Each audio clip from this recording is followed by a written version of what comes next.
Justice Mansoor Ali Shah साहब ने जो सवाल उठाया हुआ है कि एक केस था एक टैक्स से रिलेटेड, उन्होंने कहा कि मैं इस स्पेशल बेंच में नहीं बैठूंगा और उसकी वजह यह है कि ये जो प्रैक्टिस एंड प्रोसीजर एक्ट के बाद प्रैक्टिस एंड प्रोसीजर ऑर्डिनेंस आ गया था, उस ऑर्डिनेंस की हैसियत क्या है जिसकी बेसिस के ऊपर काजी फायजिया साहब ने अपनी मर्जी की एक कमेटी बनाई और उस कमेटी के अंदर एक तो ये बेंच जिस पर उन्होंने बैठने से इनकार किया और फिर उसके अलावा वो बेंच तश्कील पाया जिसमें 63A का फैसला जो जस्टिस मुनीब अख्तर ने किया था वो रिवर्स कर दिया गया। और उसी की बेस पे हमें पता है कि BNP के हों या पाकिस्तान तहरीक इंसाफ के हों या उनको वो आज़ाद कहते हैं जो भी, लेकिन ओपन स्टेटमेंट्स आ चुकी हैं कि किस तरह बहुत से लोगों को कायल किया गया, मायल किया गया 26वीं आईनी तरमीम के लिए वोट देने के लिए। हबीब साहब, हमारे वकला दोस्त उन्हें कुछ ज़्यादा उम्मीदें हैं, वो ये समझते हैं कि ये पूरा प्रोसेस जहाँ से इसको ये जो सिरा इस वक्त जस्टिस मंसूर अली शाह साहब ने पकड़ा हुआ है, अगर इसको वो खींचना शुरू करें एक धागे की तरह तो ये बिल्कुल अनफर्ल हो जाएगा, सारा कुछ खुलता जाएगा और अनडू भी हो सकती है 26वीं आईनी तरमीम। बात तो ठीक है किसी तौर पे उसूली एतबार से अगर देखा जाए, लेकिन अगर हकीकत देखी जाए तो क्या पॉसिबल है, ऐसा कुछ आपको नजर आता है? मुझे आईनी तरमीम अदालत के ज़रिए वापस होती हुई तो ज़रा मुश्किल दिखाई देती है, उसके लिए बहुत कुछ करना पड़ेगा। लेकिन सबसे पहले जो जस्टिस मंसूर अली शाह साहब ने जिन चीज़ों का इजहार किया है अपने ख़त में कि किस तरह हमारे साबिक चीफ जस्टिस या आउटगोइंग चीफ जस्टिस जनाब जस्टिस काजी फ़ाइज़ ईसा इज़्ज़त मआब व आली मकाम ने अदलिया की बर्बादी में अपना किरदार अदा किया, उसको कैसे अंडू किया जा सकता है।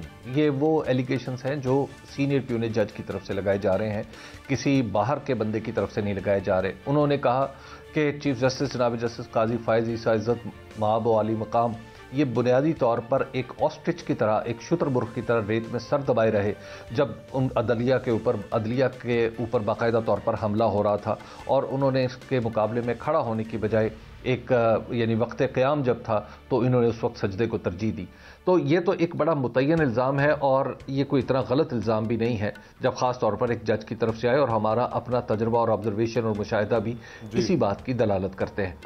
अब सबसे पहले तो जस्टिस याहिया आफरीदी के सामने वो काम है कि वो जस्टिस काजी फ़ाइज़ ईसा की बाक़ियात से किसी तरीके से अदलिया को साफ़ करें। ये अदलिया में अगर इसी तरह का सिलसिला रहा कि अदलिया के अंदर से ही उस पर नक़ब लगती रही, अदलिया के अंदर से इलेक्शन कमीशन की पीठ ठोंकी जाती रही कि तुमने धांधली भी कर ली है लेकिन इसके बावजूद भी हम तुम्हारी प्रोटेक्शन करेंगे, पार्लियामेंट के एक फॉर्म 47 की बनी हुई हुकूमत को ये सहूलत मुहैया की जाती रही कि जब आप बाजू मरोड़ना चाहें तो अदलिया आपके इस फैसले को खिलत कानून पहना देगी कि आप जब चाहें किसी शख्स का ज़मीर ख़रीद लें या उसको अपनी आवाज़ वोट जो है अपनी मर्ज़ी से डालने का हक़ उससे छीन के आप यानी हुकूमती मर्ज़ी के मुताबिक उसको मोल्ड करने का इख्तियार हासिल कर लें। तो ये सारी चीज़ें हैं जो आपको अनडू करना पड़ेंगी। अब क्या जस्टिस याहिया आफरीदी ये कर पाएंगे या नहीं, ये एक बहुत बड़ा सवाल है।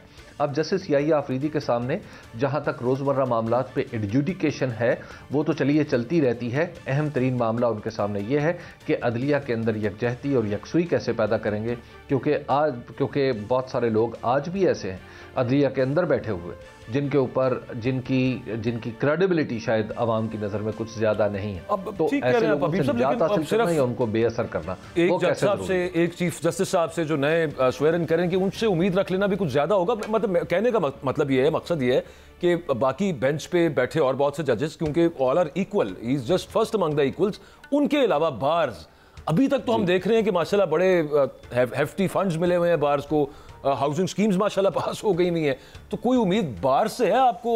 अब कन्वेंशन हो जाते हैं, इससे कोई फर्क नहीं पड़ रहा, और अगर पढ़ना होता तो पहले भी हो जाता। आगे कोई उम्मीद आप रखते हैं? वकला तहरीक शुरू हो जाएगी या लॉयर्स अपने हक के लिए खड़े हो जाएंगे? मैं कहता हूँ ना कानून के लिए खड़े हों, उनके जो 26वीं आईनी तरमीम के बाद बहुत सारी जो नकब उनके प्रोफेशन पे लगी है, मैं अर्ज करूंगा कि जो रिट्स वगैरह के हवाले से मामला यही करते थे ज़्यादातर वकला, आपको वो को नजर खड़े होते नजर आते हैं वकला? मुझे अफसोस के साथ कहना पड़ता है कि अभी वकला शायद इस हवाले से खड़े होते हुए नज़र नहीं आ रहे।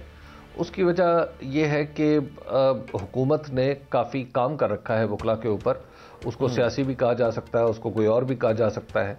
तो वकला के अंदर जो हुआ काम है वो फौरी तौर पर शायद वकला को सीधा खड़े होने में कुछ दिक्कत का सामना करना पड़ेगा। तो उस काम की रोशनी में तो अभी तक ये मुझे नहीं लगता कि ऐसा होगा। हाँ, आइंदा कुछ अरसे में चंद ऐसे मुकदमात सामने आने वाले हैं जैसे कोई आइनी मुकदमात हैं, वो जब सामने आएंगे तो फिर शायद आपको वकला के अंदर तहर्रुक भी नज़र आए।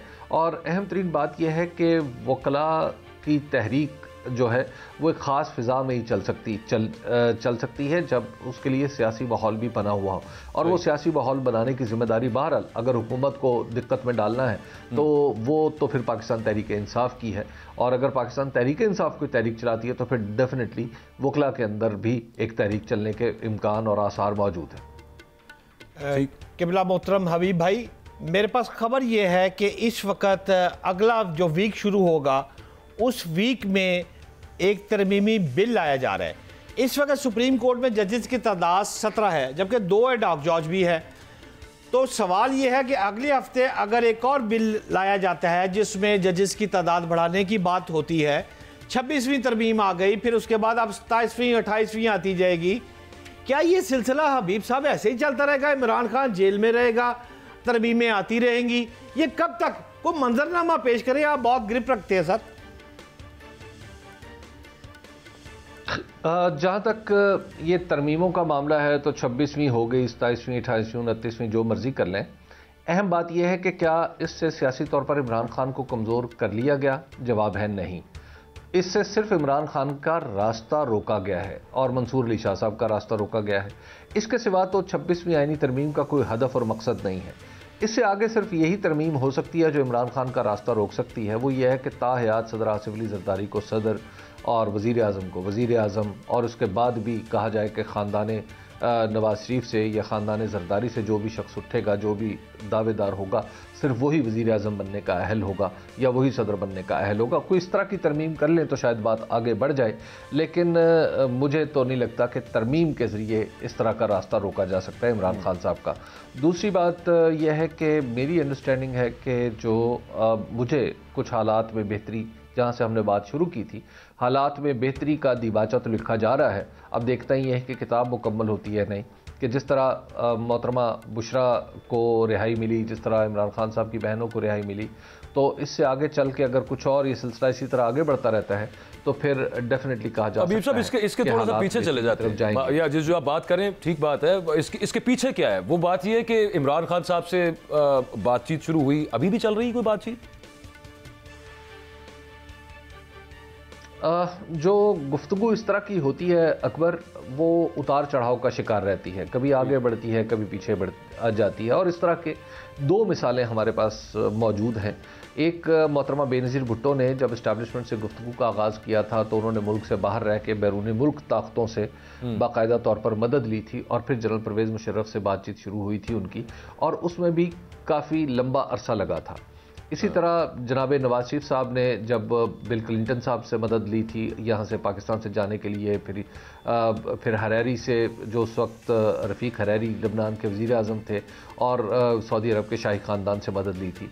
तो अब तक हमारा तजर्बा ये है कि जब भी इस्टेब्लिशमेंट से मुज़ाकरात होते हैं उसमें कोई बाहर की क़ुव्वत, हमारे दोस्त मुल्क उसमें किसी न किसी दर्जे में शामिल होते हैं। ऐसी सूरत फौरी जो PTI है वो इस हवाले से थोड़ी मुमताज़ है दूसरी जमातों से अब तक, कि अब तक ये बाहर से इन्हें कोई मदद मैसर नहीं आ रही। बाहर की मदद जो है वो शायद लेना भी नहीं चाह रहे। ये जो कुछ भी चाह रहे हैं पाकिस्तान के अंदर ही चाह रहे हैं। यही वजह है कि इमरान खान साहब ने कैद को तरजीह दी